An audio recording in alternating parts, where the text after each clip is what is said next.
যেই ক্রিকেট দলের ক্রিকেটাররা 12 ওভারে 100 রান করার মতন সাহসিকতা দেখাতে পারে না, তাদের কাছে আপনি এত বড় একটা আন্দোলনের কি আশা করবেন?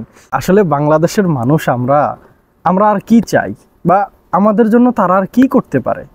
দেখেন, বাংলাদেশি ক্রিকেটার যারা আছে, স্পেশালি বাংলাদেশি অ্যাথলেট যারা আছে, এদের ভিতর থেকে ক্রিকেটাররা এখনো পর্যন্ত যতটুকু করেছেন, আমার চোখে পড়েছে যে ক্রিকেটারাই মোটামুটি আপনার ওই আন্দোলনের সাথে তারা যুক্ত হয়েছেন। এখন বাংলাদেশ দলের ক্রিকেটাররা গত 15-20 দিন যাবৎ যে আন্দোলনটা চলছে, সেই সময় তারা চুপ ছিল।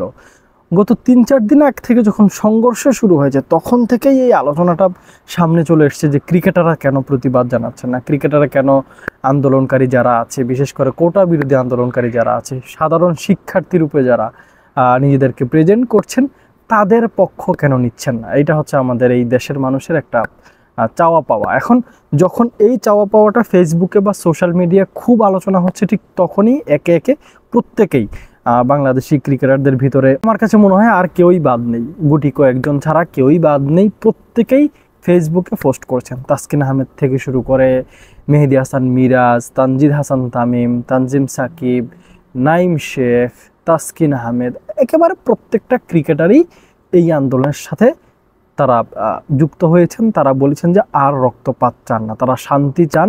অনেকেই বলেছেন যে শিক্ষা যদি জাতির মেরুদণ্ড হয়, তাহলে শিক্ষার্থীরা হৃৎপিণ্ড, তাদের সাথে এই আচরণটা বন্ধ হোক, অচিরেই আলোচনার মাধ্যমে সবকিছু ঠিকঠাক হোক। মূলত প্রত্যেকের আলোচনার বিষয়টা হচ্ছে যে শান্তি আসুক বাংলাদেশে, মানে একেবারে যেই অশান্তকর একটা পরিবেশ এই মুহূর্তে বাংলাদেশে চলছে, এইটা বন্ধ হোক। তো এই আলোচনার ভেতর দিয়েও আমার কাছে মনে হয় আমরা তাদেরকে সমালোচনা করে তাদেরকে এটা করতে বাধ্য করেছি। এর থেকে বেশি কোনো কিছু করার তাদের সাধ্য বা সামর্থ্য আছে কিনা, সেটা আমি এখনো পর্যন্ত আমার বোধগম্য হচ্ছে না। আপনি যদি দেখেন, মাশরাফি বিন মুর্তজা 2 বারের এমপি, বাংলাদেশ ক্রিকেট বোর্ডের বা বাংলাদেশ ক্রিকেটার পরিচিত মুখ, সেলিব্রিটি একজন মানুষ, অনেক মানুষের আইডল। মাশরাফি বিন মুর্তজা অনেক মানুষের আইডল, তো তিনি এখনো পর্যন্ত একটা টু শব্দ পর্যন্ত করতে পারেননি, কারণ তিনি সরকার দলীয় এমপি। আবার যদি সাকিব আল হাসানের কথা বলেন, তিনি পর্যন্ত কোনো কথা বলতে পারেন। গতকালকে তিনি যে লস অ্যাঞ্জেলেসের নাইট রাইডার্সের হয়ে যে খেলছেন আমেরিকায়, সেই দলের একাদশ থেকে ড্রপ হয়েছেন, তবুও তিনি, আমি কিন্তু দেখছি যে সাকিব আল হাসান ওই দলের হয়ে প্রমোশন করছেন, ওই দলের হয়ে ভিডিও বানাচ্ছে, কিন্তু শিক্ষার্থীদের জন্য, যারা আন্দোলন করছে, যারা আন্দোলন করতে গিয়ে মার খাচ্ছে, যারা জীবন বিলিয়ে দিচ্ছে, তাদের জন্য তিনি 2টা লাইন লিখতে পারছেন না, তাই তিনি সরকার দলীয় এমপি। এখন প্রশ্নের জায়গা হচ্ছে বাংলাদেশি ক্রিকেটাররা আসলে কি করতে পারেন?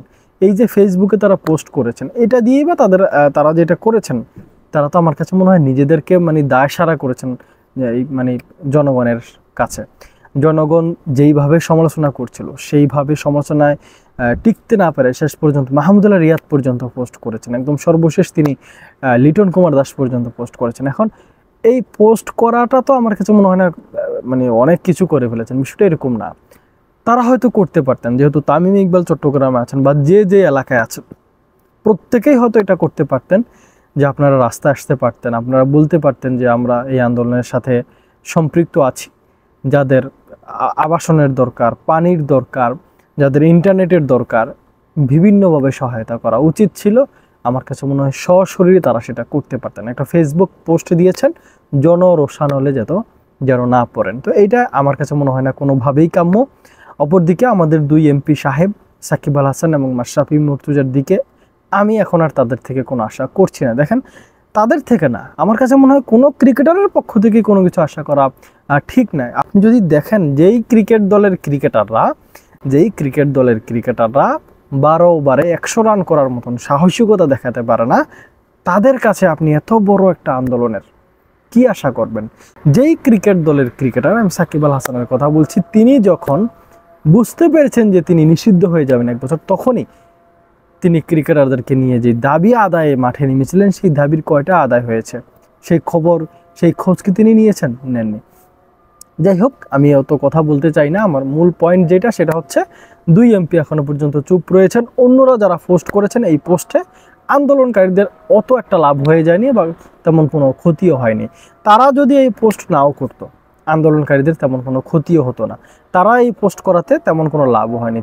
তারা পোস্ট করেছে নিজেরা যেন জনরোষানল থেকে বাঁচতে পারে। ভালো থাকবেন, সুস্থ থাকবেন, আল্লাহ হাফিজ।